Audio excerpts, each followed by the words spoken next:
हे friends, SRJ classes में आपका बहुत बहुत स्वागत है। देखिए, कल हम बौद्ध धर्म को कंप्लीट कर चुके हैं। इसके बाद हमें पढ़ना था जैन धर्म, है ना।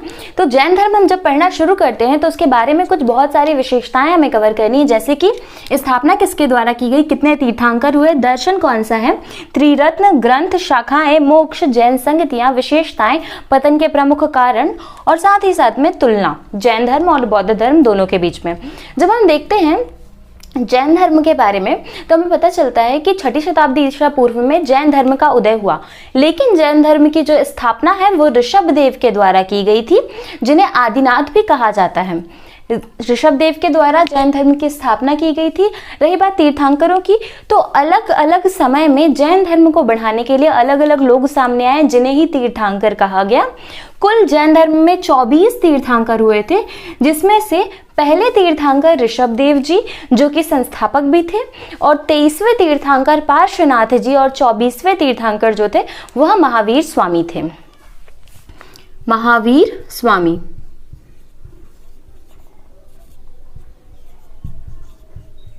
देखिए, जिस तरह से जैन धर्म में हम देखते हैं कि महावीर स्वामी जी के द्वारा जैन धर्म को बहुत ज़्यादा बढ़ाया गया, इसका प्रचार प्रसार किया गया, वैसे ही बौद्ध धर्म का प्रचार प्रसार गौतम बुद्ध जी के द्वारा किया गया था। तो महावीर स्वामी जी के जीवन परिचय को देखना इंपॉर्टेंट हो जाता है इस दृष्टिकोण से। तो सबसे बड़ी बात कि महावीर स्वामी जी का जन्म कहाँ पर हुआ था, तो जब इनके जन्म की बात की जाती है तो इनका जन्म जो है वो कुंड ग्राम वैशाली में हुआ था। इनके पिता का नाम सिद्धार्थ था, माता का नाम त्रिशला था जो कि लिच्छवी साम्राज्य के चेटक की बहन थी। इनकी पुत्री का नाम अनुजा प्रियदर्शनी, दामाद का नाम जमाली, भाई का नाम नंदीवर्धन था। अब देखिए, महावीर स्वामी जी जो थे इनका जन्म वैशाली में हुआ। माता पिता सिद्धार्थ और त्रिशला के संरक्षण में ये बड़े हुए। महावीर स्वामी जी का जो मूल स्वभाव था वो सन्यासी प्रकार का था, तो इन्होंने अपने बड़े भाई नंदीवर्धन को राज्य सौंपा और उनसे अनुमति लेके ये तपस्या के लिए निकल गए, साथ ही साथ में ज्ञान प्राप्ति के लिए निकले। अब महावीर स्वामी जी को ज्ञान की प्राप्ति कहाँ पे हुई थी, तो इन्हें जो ज्ञान की प्राप्ति हुई थी वो जंबिक ग्राम ऋजुपालिका नदी के तट पर साल वृक्ष के नीचे हुई थी। जैसे कि गौतम बुद्ध जी को पीपल के वृक्ष के नीचे ज्ञान की प्राप्ति हुई थी, वैसे ही जैन धर्म में महावीर स्वामी जी को साल वृक्ष के नीचे ऋजुपालिका नदी के तट पर जंबिक ग्राम में ज्ञान की प्राप्ति हुई थी। फिर बात आती है कि इन्होंने अपना पहला उपदेश कहाँ पे दिया, तो इनका जो पहला उपदेश था वो राजगृह में दिया गया। उसके साथ साथ में इनके जो पहले अनुयायी बने वो इन्हीं के दामाद जो थे वो जमाली इनके पहले अनुयायी बने। वैसे ही हम देखते हैं कि स्थापना किसने के द्वारा की गई, तो स्थापना जो की गई थी वो ऋषभदेव जी के द्वारा की गई। ऋषभदेव। तीर्थंकर कितने थे, तो कुल 24 तीर्थंकर थे। इन 24 तीर्थंकरों में जो 23वें तीर्थंकर थे वो थे पार्श्वनाथ,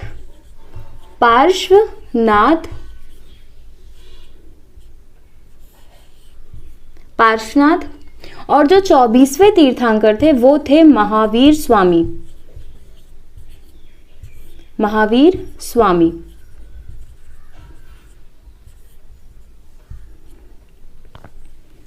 देखिए, इसके साथ ही में हम देखते हैं कि महावीर स्वामी जी के जन्म से संबंधित, इनके जीवन परिचय से संबंधित जितनी चीजें हैं, जैसे कि पहला इनका जन्म कहाँ पे हुआ था, तो महावीर स्वामी जी का जन्म जो है वो वैशाली में हुआ था। वैशाली, कुंड ग्राम वैशाली में इनका जन्म हुआ। पिता का नाम सिद्धार्थ था। पिता का नाम सिद्धार्थ, माता का नाम था त्रिशला,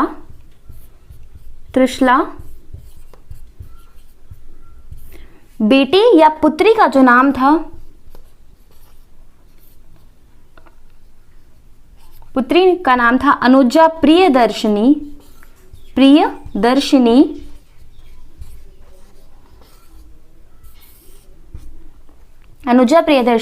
और दामाद का नाम था जमाली।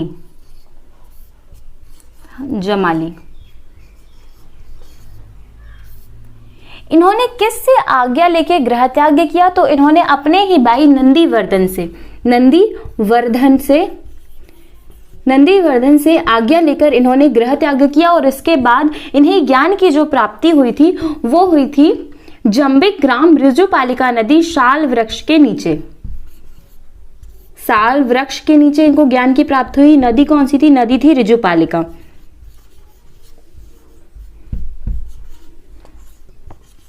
ऋजुपालिका नदी।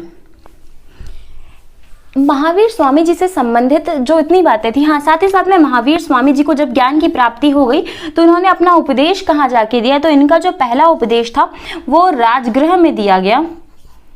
राजगृह में इन्होंने अपना पहला उपदेश दिया और उपदेश देने के बाद अर्थात ज्ञान की प्राप्ति होने के बाद इन्हें जिन कहा गया।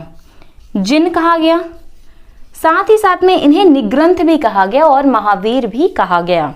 ठीक, तो जैन धर्म में स्थापना हमने देख ली ऋषभदेव जी के द्वारा। 24वें तीर्थंकर जो कि महावीर स्वामी जी थे, उनके बारे में इतनी सारी चीजें हमने कवर कर ली। फिर हम देखते हैं दर्शन। देखिए जैन धर्म किस दर्शन से प्रभावित था? तो जैसे कि बौद्ध धर्म सांख्य दर्शन से प्रभावित था, वैसे ही जैन धर्म जो था वह भी सांख्य दर्शन से ही प्रभावित था। श्यातवाद और अनेकांतवाद की जानकारी इस दर्शन से मिलती है। फिर हम देखते हैं कि त्रिरत्न जैन धर्म में, जैसे कि बौद्ध धर्म में त्रिरत्न दिए हुए थे बुद्ध, धम्म और संघ, वैसे ही जैन धर्म में त्रिरत्न दिए हुए हैं सम्यक ज्ञान, सम्यक आचरण और सम्यक व्यवहार। कौन कौन से त्रिरत्न हैं? तो सम्यक ज्ञान, सम्यक आचरण और सम्यक व्यवहार। ठीक, जैन धर्म में साथ ही साथ में कुछ किताबें लिखी हुई हैं जो कि जैन धर्म की जानकारी देती हैं। कौन कौन सी किताबें हो गई? तो पहला हो गया भगवती सूत्र और दूसरा हो गया ग्रंथ कहा गया जिन्हें भगवती सूत्र हो गया, और एक हो गया हमारा 14 पूर्वा किताब। 14 पूर्वी किताब जो है वह जैन धर्म में महावीर स्वामी जी से संबंधित है। 14 पूर्वी किताब और एक हो गया भगवती सूत्र। भगवती सूत्र, देखिए भगवती सूत्र वही है जिसमें महाजनपदों की जानकारी मिलती है। जब हम जैन धर्म में शाखाओं की बात करते हैं तो सीधी सी बात है कि जैन धर्म का विभाजन किस प्रकार हुआ होगा, अर्थात ये दो शाखाओं में कैसे बटा। तो देखिए वर्ष 300 बीसी में, 300 ईसा पूर्व में क्या हुआ? मगध पर बहुत ही भयानक अकाल आया, जिस अकाल आने के कारण, क्योंकि इस समय तक जैन धर्म के वास्तविक संस्थापक अर्थात महावीर स्वामी जी की मृत्यु हो चुकी थी, और उनकी मृत्यु के बाद उनके दो शिष्य जिनमें थे भद्रबाहु और दूसरे जो थे वो थे स्थूलबाहु।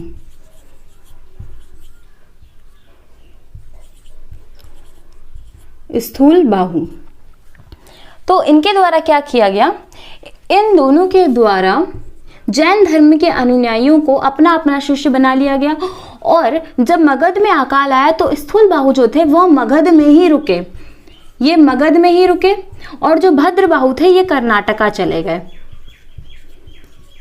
जब ये कर्नाटक चले गए और जब ये कर्नाटक से वापस अकाल खत्म होने के बाद जब कर्नाटक से ये वापस मगध आ गए हैं, तब इन दोनों की विचारधाराओं के बीच में बहुत ही बड़ा विवाद उत्पन्न हो गया, और इस विवाद उत्पन्न हो जाने के कारण जैन धर्म को दो शाखाओं में बंटना पड़ा।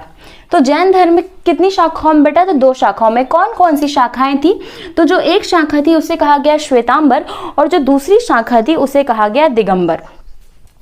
स्थूलबाहु के नेतृत्व में जो अनुयायी रह रहे थे उन्होंने श्वेत वस्त्र धारण किए, तो उन्हें श्वेतांबर कहा गया। वहीं जो भद्रबाहु के नेतृत्व में जो व्यक्ति या जो अनुयायी रह रहे थे उन्होंने वस्त्र धारण करना बंद कर दिया था, इस कारण से उन्हें दिगंबर कहा गया। इस कारण से इन्हें दिगंबर कहा गया। अर्थात दो शाखाएं थी जैन धर्म की, पहली हो गई दिगंबर, दूसरी हो गई श्वेतांबर। ये किनके अनुयायी थे? तो श्वेतांबर जो थे वो स्थूलबाहु के, और भद्रबाहु के जो थे वो दिगंबर अनुयायी थे। इसके बाद हम देखते हैं कि जैन धर्म की शाखाएं हो गई, दो शाखाओं में विभाजन हुआ। मोक्ष की प्राप्ति, अर्थात जैसे कि बौद्ध धर्म में मोक्ष की प्राप्ति को कैवल्य कहा गया, वैसे ही किस प्रकार से जैन धर्म में मोक्ष की प्राप्ति के क्या मार्ग बताए गए हैं। तो जैन धर्म में मोक्ष की प्राप्ति के कुछ मार्ग बताए गए हैं, जिसमें है पंचशील या पंच अणु व्रत भी कहा गया, जिन्हें पंच अणु व्रत। साथ ही साथ में हमने देखा त्रिरत्न, और इसके साथ साथ में संलेखना और संथारा। अब देखिए ये क्या क्या चीजें हैं, है ना। तो पंच अणु व्रत का मतलब है जैन धर्म में बताए गए कुछ ऐसी 5 बातें जो कि आपको मुक्ति की ओर ले जाती हैं, जैसे कि सत्य, अहिंसा, आस्ते, अपरिग्रह और ब्रह्मचर्य। इन सब का मतलब है सत्य मतलब सदैव सत्य बोलिए, अहिंसा मतलब किसी भी व्यक्ति जीव के ऊपर आप हिंसा ना कीजिए, आस्ते का मतलब है चोरी ना करना, अपरिग्रह का मतलब है धन का संचय ना करना, और साथ ही साथ ब्रह्मचर्य। ये 5 अणुव्रत दिए गए। फिर त्रिरत्न की बात करते हैं, सम्यक विश्वास, सम्यक व्यवहार और सम्यक ज्ञान। फिर देखते हैं संलेखना की जब बात आती है तो जैन धर्म में कुछ ऐसी विधि, मतलब सीधा सा मतलब है इसका कि जैन धर्म में जब आपकी आयु पूर्ण हो जाए, आपको लगता है कि आपने पर्याप्त ज्ञान प्राप्त कर लिया है, तो उस समय के बाद आप अपना भोजन त्याग सकते हैं, अन्न जल को त्याग सकते हैं, और वैसे अन्न जल त्याग करके उपवास की विधि से जो मोक्ष प्राप्त होता है, उपवास की विधि से जो मृत्यु आती है, उसे ही संलेखना और संथारा कहा गया। हमने पढ़ा था कि संलेखना विधि से चंद्रगुप्त मौर्य वंश के संस्थापक चंद्रगुप्त मौर्य जी ने श्रवण बेलगोला में जाकर संलेखना विधि से ही अपने प्राणों का त्याग किया था, क्योंकि वो जैन धर्म के अनुयायी थे और साथ ही साथ में इन्होंने जैन धर्म को राजकीय संरक्षण भी दिया था। फिर हम देखते हैं जैन संगीतियां कितनी हुई। तो देखिए 2 जैन संगीतियां हुई हैं अभी तक में, केवल 2 जैन संगीतियां हुई, मतलब समय समय पे, जैसे कि बौद्ध संगीति समय समय पर हुई थी, हर 100 साल में, हर 150 सालों में, वैसे जैन संगीतियां नहीं हुई थी, ये केवल 2 हुई हैं। फिर देखते हैं हम विशेषताएं। देखिए जब जैन धर्म की विशेषताओं की बात की जाती है तो ऐसी क्या विशेषता थी कि इस धर्म को बाकी 60 धर्मों की अपेक्षा ज्यादा विस्तार मिला। देखिए पहली बात तो इस धर्म को राजकीय संरक्षण, जैसे कि हमने देखा चंद्रगुप्त मौर्य मतलब मौर्य वंश के संस्थापक का जब संरक्षण प्राप्त था तो इस धर्म में राजकीय संरक्षण हुआ। दूसरी बात हम देखते हैं साथ ही साथ में क्या विशेषताएं रही, तो इस धर्म की जो भाषा थी, मतलब इस धर्म के जो उपदेश लिखे गए थे वो प्राकृत भाषा में लिखे गए थे, और साथ ही साथ में इसका जो दर्शन था वो कुछ कठिन दर्शन था। साथ ही साथ में हम देखते हैं कि जैन संघों का निर्माण किया गया, जैसे कि बौद्ध संघ का निर्माण किया गया था, बिल्कुल वैसे ही जैन संघ का निर्माण किया गया। हिंदू धर्म में आने वाली बहुत सारी कुरीतियों के कारण ही इन धर्मों का उदय हुआ था। इनमें उस समय में मूर्ति पूजा और कर्मकांड नहीं थे, इस कारण इन धर्मों का विकास हुआ। फिर हम देखते हैं विभाजन हमने पढ़ लिया, वही कि 300 BC में जो मगध पे अकाल आया था, उसके बाद स्थूलबाहु और भद्रबाहु के बीच में जो विभाजन हुआ, उनके अनुयायियों के बीच में जो विभाजन हुआ, वही जैन धर्म का भी विभाजन कहलाता है। पतन के कारणों की बात की जाए तो इस धर्म का पतन क्यों हुआ? देखिए इस धर्म की पहले जो उपदेशों में जो भाषा थी वो प्राकृत भाषा थी, परंतु बाद में इस धर्म की जो भाषा थी या इनके उपदेशों को जो थे वो संस्कृत भाषा में लिखा जाने लगा, जिससे जन सामान्य के लिए इस भाषा को समझना और भी ज्यादा कठिन हो गया। कहा गया था जैन धर्म में कि आपको अपरिग्रह अर्थात धन और संपत्ति का संचय नहीं करना है, लेकिन जैन मठों में बहुत ज्यादा धन का संचय होने लगा। साथ ही साथ में जिन कारणों से इनका विकास हुआ था अर्थात कर्मकांड से दूरी, तो इन धर्मों में भी कर्मकांड और मूर्ति पूजा आने लगी। जैसे कि हम देखते हैं कि तीर्थांकरों की बात करें तो 24 तीर्थांकर जो हुए थे, उन सारे 24 तीर्थांकरों की मूर्ति पूजा जैन धर्म में आ गई थी। तो इस प्रकार से बहुत ज्यादा कर्मकांड आ जाने के कारण भी इस धर्म का पतन होता है। अब हमारा सिर्फ एक टॉपिक बचा हुआ है जो है जैन धर्म और बौद्ध धर्म में समानताएं और असमानताएं। ठीक, अच्छा जैन धर्म जब हम पढ़ रहे थे तो हमने वहां पे पढ़ा था कि यहाँ पे 2 जैन संगीतियां हुई थी। वो 2 जैन संगीतियां कौन कौन सी है? पहली संगीति जो हुई थी वो 300 BC में हुई थी, 300 ईसा पूर्व में हुई थी, स्थूलबाहु की अध्यक्षता में हुई थी और पाटलिपुत्र में हुई थी, जिसमें एक किताब लिखी गई जिसका नाम था 12 अंग। दूसरी जो जैन संगीति थी वो 600 AD में हुई थी। AD मतलब ईस्वी, मतलब समझ के चलिए कि कम से कम 900 साल लग गए दूसरी संगीति होने में, और इसकी अध्यक्षता जो थी वो देवाधीश श्रवण के द्वारा की गई थी और 12 उपांग नामक किताब इस दूसरी जैन संगीति में लिखी गई थी। यही मुख्य कारण हो गया, क्योंकि बौद्ध धर्म में जैसे कि 100 साल में संगीतियां हो रही थी, वैसे ही जैन धर्म में 900 साल में एक संगीति के बाद दूसरी संगीति हुई, तो इस कारण से भी ये एक पतन का कारण बनता है। अब देखिए, एक साइड लिखा हुआ है बौद्ध धर्म और दूसरे साइड हमने लिखा है जैन धर्म। इन दोनों धर्मों में कौन कौन सी समानता थी और कौन कौन सी असमानता थी, हम उसे कवर करने वाले हैं। देखिए, पहली बात तो ये दोनों धर्म जो थे वो ईश्वर को नहीं मानते थे, मतलब अनीश्वरवादी थे। इन दोनों धर्मों में कहीं भी ईश्वर का वर्णन नहीं मिलता है, अर्थात ये अनीश्वरवादी थे। इन दोनों ही धर्मों में यज्ञ और कर्म कांडों का विरोध किया गया, इस कारण से इन दोनों धर्मों का उदय हुआ था। यज्ञ का विरोध और साथ ही साथ में कर्म कांडों का विरोध किया गया। कर्म कांड और यज्ञों का वर्णन नहीं है। फिर लिंग भेद और साथ ही साथ में जाति प्रथा। जाति प्रथा अर्थात जो कि हमारा ब्राह्मण, वैश्य, क्षत्रिय, शूद्र, मतलब ब्राह्मण, क्षत्रिय, वैश्य और शूद्र, ये जो वर्ण व्यवस्था और जाति व्यवस्था जो कि जन्म आधार पर हो चुकी थी, इस जन्म आधार की जाति व्यवस्था का जो विरोध है वो बौद्ध धर्म में और जैन धर्म में, दोनों ही धर्मों में मिलता है। साथ ही साथ में हम देखते हैं कि लिंग भेद इन दोनों धर्मों में नहीं था, मतलब स्त्री पुरुष दोनों को समान माना गया। फिर देखते हैं पुनर्जन्म में मान्यता। ये दोनों धर्म ईश्वर को नहीं मानते थे, परंतु हाँ, जो बौद्ध धर्म है वो आत्मा को भी नहीं मानता था, परंतु जैन धर्म आत्मा को मानता था। और साथ ही साथ में ये दोनों धर्म जो थे वो पुनर्जन्म पर आधारित है, मतलब पुनर्जन्म को मानते थे। फिर हम देखते हैं कि बौद्ध धर्म और जैन धर्म में हमने समानताएं देख ली कौन कौन सी है। लिंग भेद नहीं था, यज्ञ का विरोध दोनों धर्मों में किया गया, अनीश्वरवादी धर्म है, और साथ ही साथ में वैदिक सिद्धांत इन दोनों धर्मों में नहीं मिलते। वैदिक सिद्धांत का मतलब है कि उत्तर वैदिक काल में जितने भी कर्मकांड सामने आए थे वो सारे कर्मकांड इन दोनों धर्मों में नहीं मिलते हैं। फिर कर्मकांड नहीं है, जाति प्रथा की निंदा की गई, इन दोनों धर्मों के द्वारा पुनर्जन्म को मान्यता दी गई है, जैन धर्म और बौद्ध धर्म दोनों के द्वारा। अब बात आती है अंतर की, मतलब इन दोनों धर्मों में कौन कौन से अंतर रहे हैं, मुख्य रूप से क्या क्या अंतर रहा है इन दोनों धर्मों में।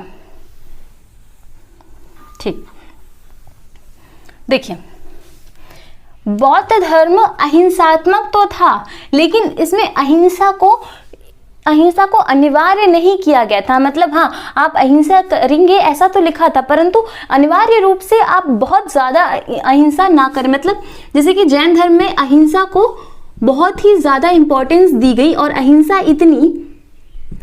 इतनी कि आप खेती भी नहीं कर सकते, मतलब आप कृषि भी नहीं कर सकते, क्योंकि कृषि करने से, हल चलाने से बहुत सारे जीवों की मृत्यु हो जाती है।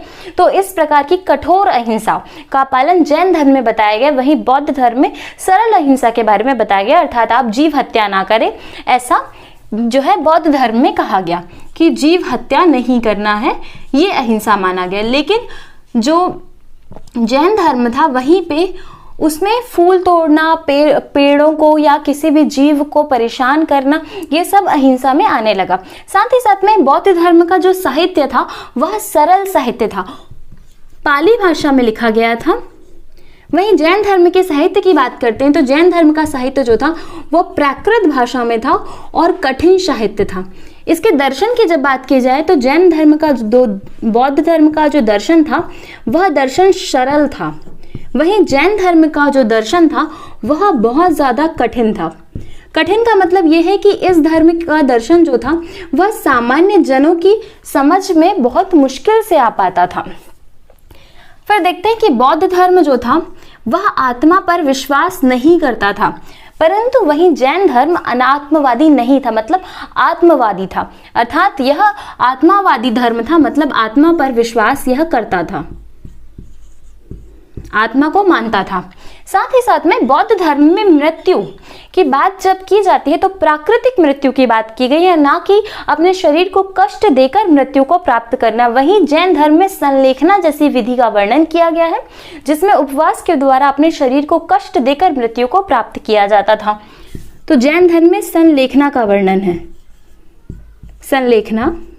है, वहीं बौद्ध धर्म में ऐसी किसी विधि का वर्णन नहीं मिलता है।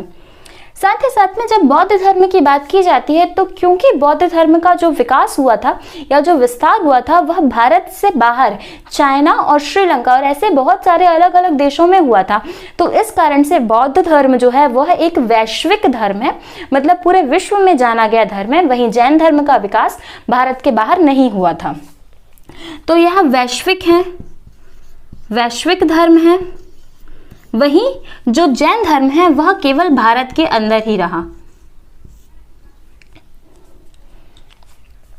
तो हम देखते हैं कि जैन धर्म और बौद्ध धर्म के बीच में इतनी सारे अंतर और इतनी सारी असमानताएं दिखाई देती हैं। जीव हत्या की बात इसमें भी की गई थी कि जीव हत्या नहीं करनी है, लेकिन इसमें अहिंसा को एक अलग ही रूप दिया गया। बहुत ही कठिन प्रकार की अहिंसा का वर्णन मिलता है। इसकी भाषा पाली थी, इसकी भाषा प्राकृत थी। इनका दर्शन जो था बौद्ध धर्म का वो सरल था, वहीं जैन धर्म का दर्शन बहुत ज़्यादा कठिन माना गया।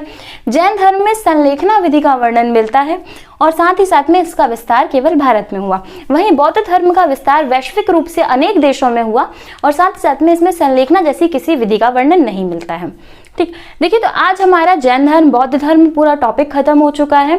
अब हम अगले वीडियो से, नेक्स्ट वीडियो से महाजनपद काल को शुरू करेंगे।